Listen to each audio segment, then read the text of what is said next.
Eto na,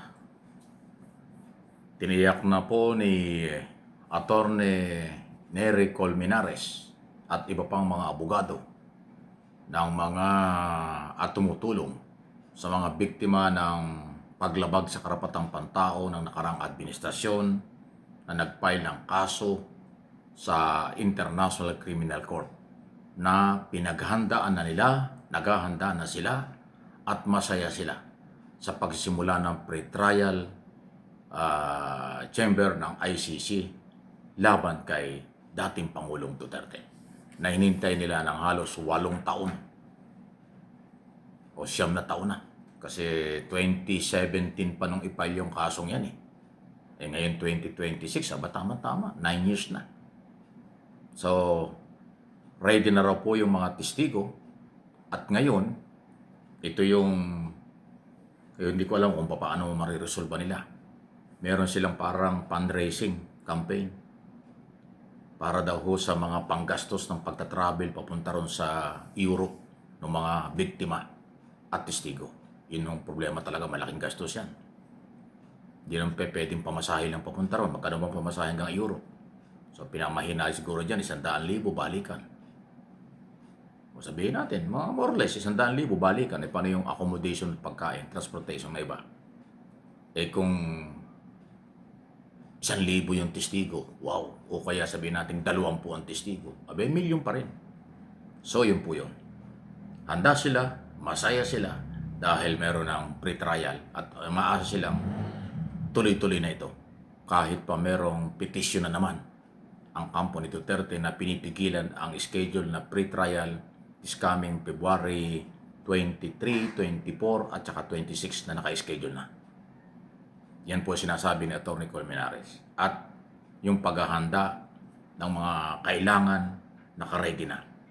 Yun na lang hong paghahanda para sa kailang gastusin at iba pa, natural. Medyo mahirap yun dahil ang mga biktima ng karapatang pantao ay mga simpleng mamamayan.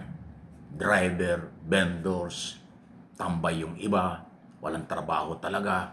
Mga talagang mahirap na sektor yung natukhang, napagkamalaan lang, wala talagang pera, walang kalaban-laban, wala lahat.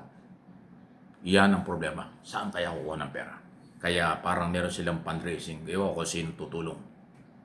Na sektor na tutulong para ho sa pangmasahe, ayudang pamasahe at gastusin ng mga testigong mapipilitang humarap at ihaharap ng mga private prosecutors ng ICC tungkol sa paglilitis.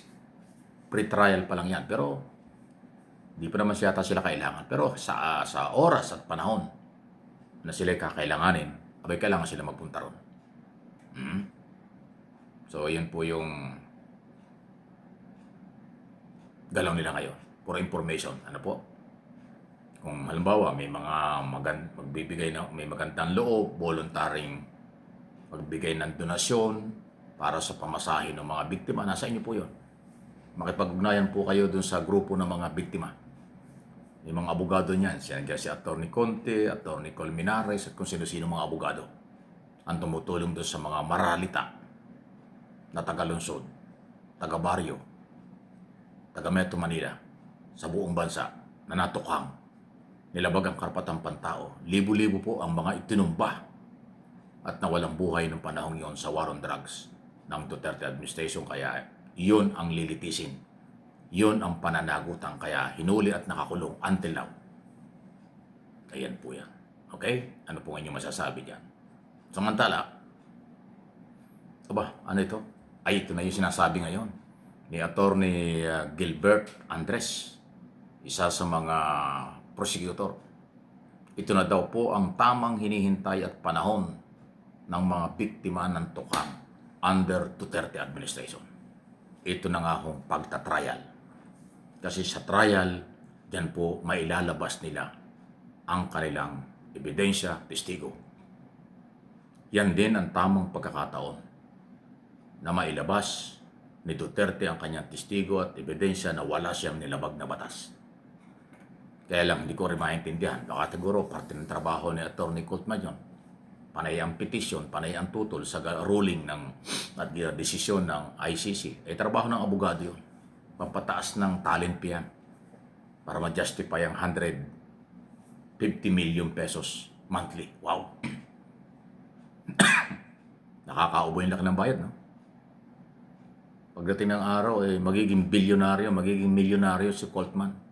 Pag nagtuloy-tuloy at umabot ng, sabihin natin na ang gastos ng mga Duterte ay 1.5 billion sa isang taon. Magkano? Baka hindi lang ganun. Kasi sabihin natin 100 million ay 12 months o di 1.2 na. Plus 6, about 1.8 pala. Kung 1.5, 1.8 million every year. Ano na ngayon? 11 months na ngayong next month, February. Pagdating ng March 8, eksakto yung pagkakahuli kay Duterte, siya na ang abogado.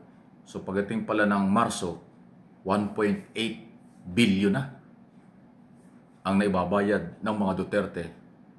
Wala pang nangyari. Paano kung umabot ng 5 taon? Times 1.5 billion. Wow. 5 billion. Tapos 5,800. May matindi. Maraming billion ito. Kung 5 taon, 5 billion kaagad sa 1 billion. Yung pang 800 times 5 years, 5, di 30, 3 billion na naman yun. Wow, 8 billion piso. More or less, 8 billion sa loob ng 5 taon kung aabot ng 5 taon ng trial. Madaming pera nila. Yun ang babayaran sa abogado. Kahit naman tanggalin nila si Holtman, kung sa tingin nila walang nagagawa, palitan nila ang abogado, ganun din ang bayad, baka mas mahal pa. Dollar po ang usapan, euro. Mahal na euro, mas mahal yung kaysa dollar.